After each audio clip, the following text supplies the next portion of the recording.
꿈을 꾸는 곳이 아닌 실현시키는 이곳. 글로컬대학 대구보건대학교에서 만나요. 글로컬대학 대구보건대학교.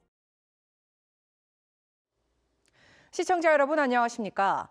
TBC가 6.3 지방선거를 앞두고 실시한 주요 선거구 여론조사 보도, 이번에는 영주시장입니다. 공직선거법을 위반한 전임시장의 중도 낙마로 현직 프리미엄이 없는 가운데 국민의힘 후보 5명과 더불어민주당 후보 2명이 경쟁을 벌이고 있습니다. 영주 유권자들의 민심은 어떤지 양병훈 기자가 보도합니다. 먼저 영주시장 예비후보별 지지율입니다. 국민의힘 후보인 황병직 전 경북도의원이 43.4%로 가장 높았고, 송명달 전 해양수산부 차관과 유정근 전 영주시 부시장 등 같은 당 예비후보들이 뒤를 이었습니다. 김동조, 박완서 등 더불어민주당 후보 2명은 한 자릿수 지지율에 머물렀습니다. 국민의힘 후보 적합도에서도 황병직 후보가 45.3%를 기록하며 가장 앞섰고, 이어 송명달, 유정근, 박성만, 최영섭 후보 순으로 나타나 전체 지지율과 유사했습니다. 후보 선택 시 가장 중요한 것은 지역 발전 기여 가능성이 43.1%로 가장 높았고, 도덕과 청렴성, 인물 및 자질이 뒤를 이었습니다. 이번 지방선거 성적에 대해서는 야당 지지가 62.6%로 여당 지지보다 2.8배나 높았습니다. 특히 국민의힘 지지층과 70세 이상의 야당 지지 응답은 70%를 넘었습니다. 지지 정당의 후보를 바꿀 의향이 있느냐는 질문에는 기존 지지 정당을 유지하겠다는 비율이 47.4%로 상황에 따라 고려와 바꿀 의향이 있다를 앞섰습니다. 정당 지지도는 국민의힘이 71.3%로 압도적이었고, 더불어민주당 18.1%, 조국혁신당 1.8% 등으로 나타났습니다. 이번 조사는 TBC가 비전 코리아 솔루션즈에 의뢰해 영주에 거주하는 만 18세 이상 남녀 513명을 대상으로 지난 2일부터 5일까지 전화자동 응답 조사 방식으로 했으며, 표본 오차는 95% 신뢰 수준의 플러스 마이너스 4.3%포인트입니다. 영주시장 선거는 무소속으로 시의원과 도의원을 거치며 바닥 민심을 다져온 황병직 후보가 국민의힘 입당 이후 당세까지 흡수하면서 더욱 단단해진 지지 기반을 바탕으로 독주하는 모양새입니다. TBC 양병훈입니다. 다음은 대구 군위군수 선거 민심 알아보겠습니다. 군위군에서는 지난 지방선거에 이어 전현직 군수가 다시 맞붙는 이른바 리턴 매치가 성사돼 관심입니다. 김진열 현 군수와 김영만 전 군수가 오차 범위 안에서 치열한 접전을 벌이는 것으로 나타났습니다. 남효주 기자입니다. 군위군수 선거에는 모두 3명의 후보가 출사표를 던졌습니다. 차기 군위군수로 누구를 가장 지지하는지 물었습니다. 김진열 현 군위군수가 50.4%로 가장 높았고, 김영만 전 군위군수가 46.1%로 뒤를 이었습니다. 두 후보 간 격차는 4.3%포인트, 오차 범위 안에서 현 군수가 앞서는 것으로 나타났습니다. 신태환 후보는 1.5%를 기록했습니다. 국민의힘 공천 적합도도 비슷했습니다. 김진열 후보가 50.6%로 선두를 달렸고, 김영만 후보가 45.9%, 신태환 후보가 1.5%였습니다. 후보 선택 기준에서는 지역 발전 기여 가능성이 44.9%로 압도적이었고, 도덕성 및 청렴성, 후보자의 인물 및 자질이 뒤를 이었습니다. 이번 지방선거의 성격에 대해서는 정부 견제라는 답변이 60.1%로 국정 안정보다 2배 이상 높았습니다. 지지정당 후보가 기대에 못 미칠 경우 바꿀 의향이 있느냐는 질문에는 기존 지지정당 유지가 51.3%로 상황에 따라 고려와 의향 있음보다 많았습니다. 정당 지지도는 국민의힘이 80.3%를 기록해 압도적인 우위를 보였습니다. 이번 군위군수 선거는 지난 지방선거에서도 109표 차의 접전을 펼쳤던 김진열 후보와 김영만 후보 사이 치열한 접전이 이어질 것으로 보입니다. 이번 조사는 TBC가 비전 코리아 솔루션즈에 의뢰해 군위군에 거주하는 만 18세 이상 남녀 534명을 대상으로 지난 2일과 3일, 이틀 동안 전화 자동응답 조사 방식으로 했으며, 표본 오차는 95% 신뢰 수준의 플러스 마이너스 4.2%포인트입니다. TBC 남효주입니다. 6.3 지방선거 더불어민주당 대구시장 후보로 확정된 김부겸 전 총리가 대구 경북 행정통합을 재추진하고 10조 원 규모의 정부 지원금이라도 받아야 한다고 밝혔습니다. 김 전 총리는 이어 통합 신공항건설 등 여당 프리미엄을 내세우며 지역 현안 해결을 위한 강한 의지를 드러냈습니다. 보도에 김낙성 기자입니다. 대구 중구에서 열린 첫 기자간담회. 12년 만에 대구시장에 재도전한 김우겸 후보는 대구 시민들 마음이 많이 복잡할 거라며 고착화된 정치 지형을 정면으로 비판했습니다.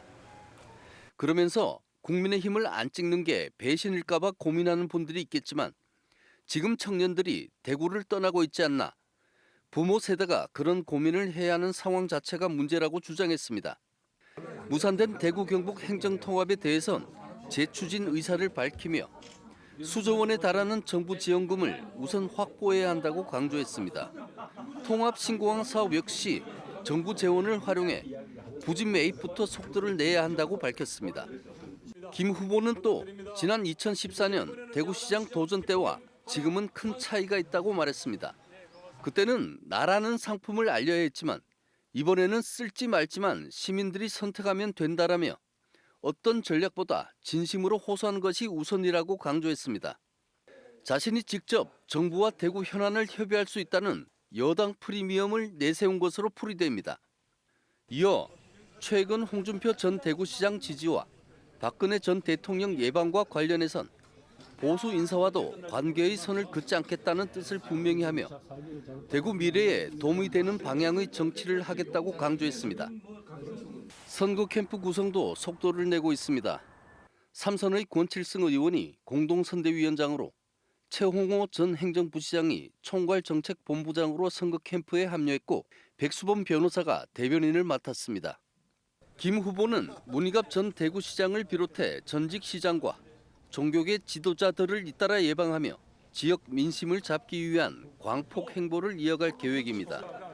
TBC 김낙성입니다. 국민의힘 대구시장 공천을 둘러싼 내홍이 여전히 이어지고 있습니다. 이진숙 예비후보는 당대표의 보궐선거 출마 제안을 사실상 거절했고 조영 의원도 가처분 기각에 맞서 항고에 나섰는데요. 공천 내홍 속에 6인 경선 후보들은 치열한 경쟁을 벌이고 있지만 시민들의 관심은 높지 않아 보입니다. 이종훈 기자의 보도입니다. 국민의힘 대구시장 공천 배제, 컷오프 사태의 끝이 보이지 않습니다. 장동혁 대표는 한 유튜브 방송에서 이진숙 후보는 당의 훌륭한 정치적 자산이라며 국회의원 보궐선거 출마를 제안했습니다. 국민의힘에 들어와서 국회의원으로서 어떤 역할을 할 수 있고 그런 기회를 만들 수 있다면 당 대표로서 할 수 있는 역할을 하겠습니다.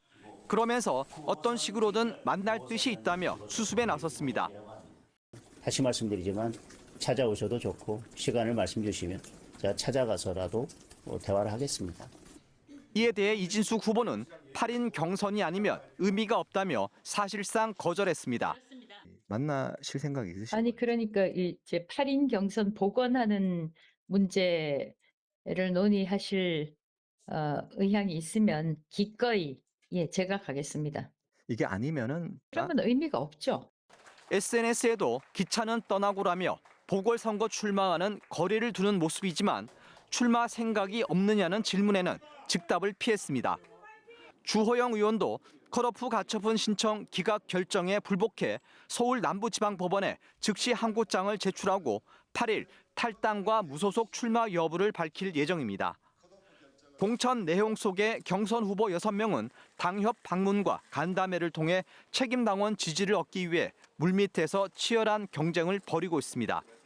능력과 경륜을 앞세워 행사장을 찾아 얼굴 날리기에도 집중하고 있지만 경선 분위기는 좀처럼 달아오르지 않고 있습니다. 국민의힘 대구시장 경선은 13일 2차 토론회와 15일과 16일 이틀간 책임당원 투표, 여론조사를 거쳐 17일 본경선 진출자 2명이 확정됩니다. TBC 이종웅입니다. 오준기 더불어민주당 경북도지사 예비후보가 오늘 국회 소통관에서 기자회견을 열고 경북도지사 출마를 공식 선언했습니다. 오 예비후보는 출마 선언에서 특정 정당 중심에 대한 맹목적인 지지의 사슬을 과감히 끊고 새로운 경북의 미래로 가야 한다며 도민들의 과감한 결단을 호소했습니다.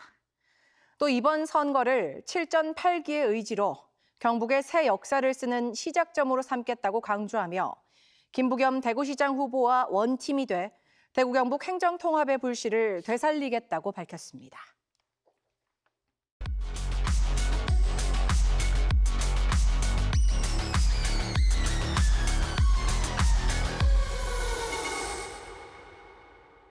TBC는 중동 사태 장기화로 직격탄을 맞은 지역 민생을 집중 점검하고 있는데요. 영농철을 맞은 농촌도 비상이 걸렸습니다. 나프타 공급 부족으로 농사용 비닐 등 각종 농자재 수급 차질과 가격 급등이 예상돼 농가의 불안이 커지고 있습니다. 어떤 상황인지 서은진 기자가 취재했습니다. 군위농협이 운영하는 경제사업장 창고입니다. 본격적인 영농철을 맞아 각종 농자재를 사려는 농민들의 발길이 이어지고 있습니다.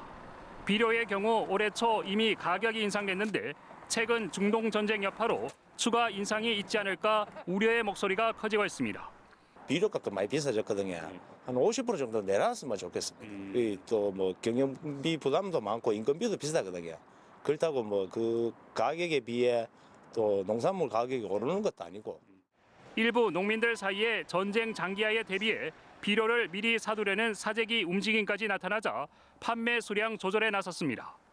더 큰 문제는 석유 부산물인 나프타 원료 부족으로 인한 농업용 비닐 공급도 차질을 빚고 있습니다. 농협이 봄철 물량은 미리 확보했지만 향후 필요한 추가 물량 확보는 쉽지가 않은 상황입니다. 여기에다 플라스틱 물통과 포장용 테이프 등 주요 농자재 가격도 급등하고 있습니다. 저희 농협에서도 지금 현재 비닐 같은 경우는 10% 농가에 보조를 해주고 있지만 이걸로 좀 많이 부족합니다. 그래서 좀 실질적인 방안 도움이 될 수 있도록 좀 지자체나 정부에서 좀 보조를 해줬으면 싶습니다. 농기계용 경유 가격까지 오르면서 올해 생산비가 지난해보다 50% 이상 늘 것이라는 전망까지 나오고 있습니다. 생산 비용 증가는 결국 농산물 가격에 반영돼 밥상 물가 상승으로 이어져 서민 부담이 커질 수밖에 없습니다. 중동 사태 장기화로 인한 농자재값 상승이 불가피해지면서 농민들의 시름이 깊어지고 있습니다. TBC 서원진입니다. 대구시는 모레부터 공직자 승용차 2부제를 시행한다고 밝혔습니다. 승용차 2부제는 대구시 소속 전 직원의 출퇴근 차량에 적용되며 차량 번호판 끝자리를 기준으로 홀수일에는 홀수 차량, 짝수일에는 짝수 차량만 운행하는 홀짝제 방식으로 운영됩니다. 민간 차량이 시 청사나 공영주차장을 이용할 때는 5부제를 적용받습니다. 지난해 5월 장병 4명이 숨진 포항 해군 초계기 사고 관련 보도 이어드리고 있는데요. 사고기 추정 부품이 새롭게 발견되고 잔해 수습의 문제점도 드러났지만 해군은 재조사 불가 방침을 밝혔습니다. 박철희 기자입니다. 추락한 P3CK 초계기의 플랫 계열 부품으로 추정되는 기계 부속. 얼마 전 현장 인근 야산에서 유족이 발견했습니다. 이륙할 때 양력을 키워주는 주날개 플랩에 한쪽에 문제가 생겨 선회 도중 추락했을 가능성이 제기된 겁니다. 하지만 해군 측은 일부 부품이 추락 전 먼저 떨어졌을 수는 있지만 플랩으로 인한 사고는 아니라고 밝혔습니다. 잔해 분석 결과 양 날개의 플랩이 같은 각도로 정상 위치에 있었고 공정하게 사고 조사를 한 만큼 재조사 계획도 없다고 못 박았습니다. 하지만 정상 이륙한 뒤 선회 시점에 돌연 엔진 출력과 프로펠러 경사각이 낮아진 이유는 여전히 미스터리입니다.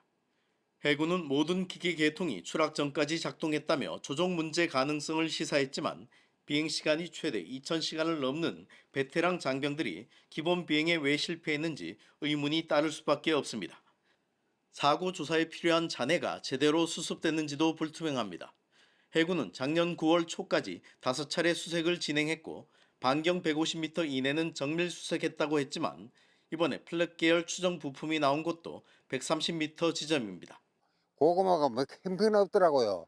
그래 가보니까 대저급한 게 아니고 변기의 잔해가 한 1m 이상 되는 큰 게 나오더라고.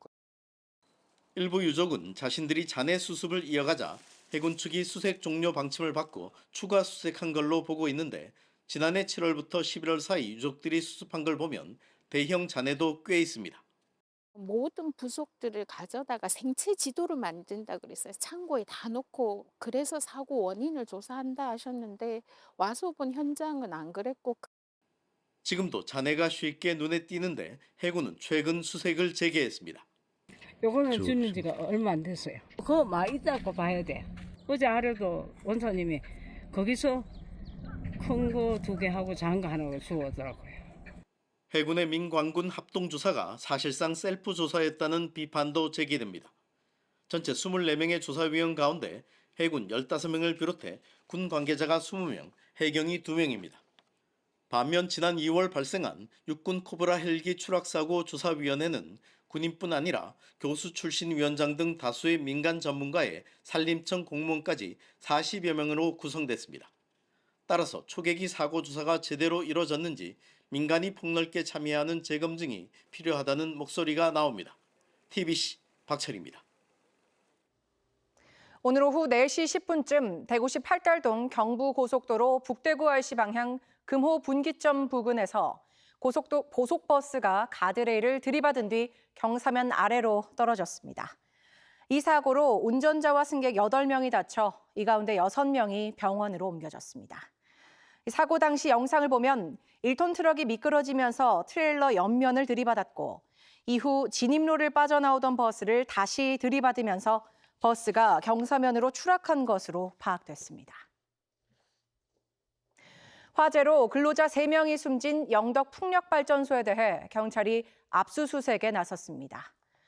경북경찰청 광역범죄수사대는 오늘 수사관과 근로감독관 등 40여 명을 풍력발전소에 투입해 사무실 PC와 관련 자료를 확보했습니다. 경찰은 화재 방지나 대피 조치 등 사고 예방 안전 조치가 제대로 이행됐는지와 날개 균열 보수 작업 중 발생한 사고 원인과 책임 소재를 규명할 방침입니다.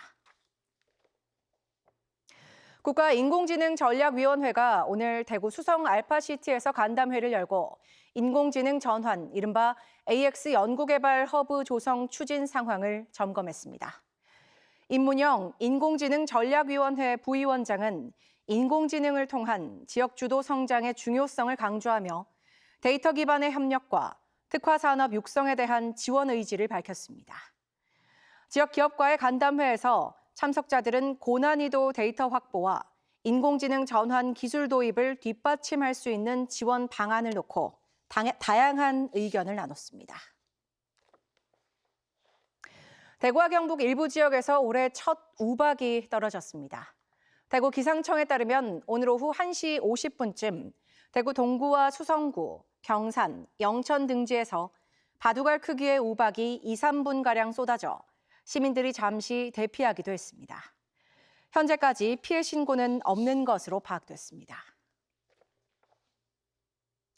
대구경찰청 반부패 경제범죄수사대는 입지가 좋은 아파트를 분양받기 위해 이른바 위장전입수법으로 청약에 당첨된 혐의로 A씨 등 6명을 적발해 검찰에 넘겼습니다.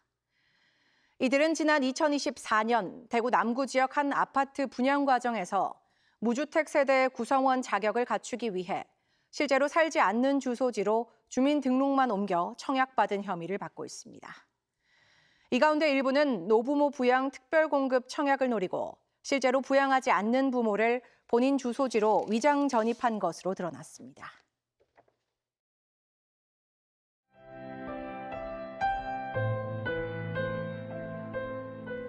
현풍곽씨 12정려각은 1598년 선조 31년부터 영조 때까지 솔레마을의 현풍곽씨 일문에 보상된 12개의 정려를 한 곳에 모아놓은 정려각입니다. 6.25 전쟁 때 건물 일부가 소실됐다가 1963년에 현재의 모습으로 갖추게 됐고 대구광역시 문화재 자료 29호로 지정돼 있습니다.